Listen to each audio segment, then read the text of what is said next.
आपने किसी को अंधा कह दिया और अंधा कह के हंस दिया, देखो इसकी आंखें फूटी हैं, बस थोड़ा इंतजार कर लो, तुम भी जल्दी अंधे हो जाओगे। आप किसी लंगड़े को देख के हंस दीजिए जरा, तुम भी जल्दी लंगड़े हो जाओगे। आप किसी महिला को ये कह दीजिए तू तो बांझ है बांझ, पीढ़ी में तुम्हारी आंखों के सामने तुम्हारी परिवार तुम्हारे घर में कोई ना कोई बांझ होगा। क्यों होगा? तुमने कहा है। जिन शब्दों का प्रयोग हम दूसरों के लिए करते हैं वही शब्द घूम फिर के हमारे जीवन में आ जाते हैं। कितना भी समय लग जाए, महीना लगे, साल लगे, 10 साल लगे, तुमने किसी के गाल में थप्पड़ मारा था, इसी शरीर में इसी जिंदगी में तुम्हारे गाल में कोई ना कोई थप्पड़ जरूर मारेगा, भले सालों लग जाए। ये ईश्वर का न्याय है। क्या बताएं, पृथ्वी गोल है। आप कुएं में झांक करके कहिए राम, तो अंदर से आवाज क्या आएगी? और गाली दे दो, आपने कह दिया तेरा नाश हो जाए, तो अंदर से भी आवाज तुरंत आएगी। ये तुम सोचते रहते हो ना किसी के बारे में बुरा बुरा, ना सोचा करो, ना बोला करो, बहुत मायने रखती हैं ये बातें। आप में से 95-95% लोग केवल इसलिए दुखी हैं क्योंकि आप औरों को दुख देते हैं। जब औरों को दुखी किया है तो वही उनका दुख घूम फिर के आपके पास किसी ना किसी के द्वारा आ जाता हो। अरे भैया, पेड़ बोए बबूल का, आम कहां से आए? जो बोया है वही तो काटेगा।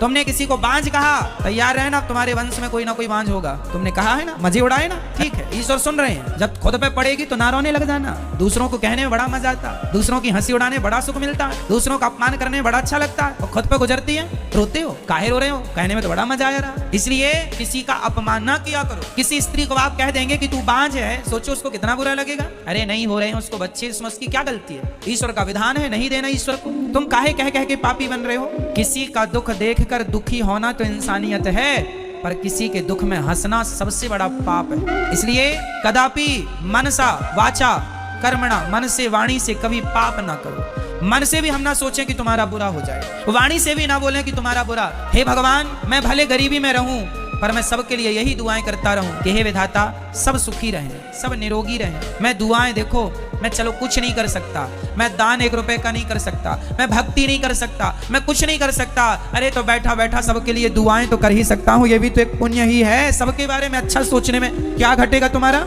जब आप सबके बारे में अच्छा सोचते हैं तो आपके लिए भी अच्छा होता है। जब आप सबको इत्र लगाते हैं तो आप मत लगाइए अपने आप को, लेकिन सबको इत्र लगाते लगाते अपने आप आपके हाथों में खुशबू समा जाती है। उसी प्रकार सबके जीवन में खुशियां बांटते बांटते, खुशियां देते देते, जो सबको खुशियां देता है उसको खुशियां देते देते उसकी झोली में खुद खुशियां भर जाती हैं।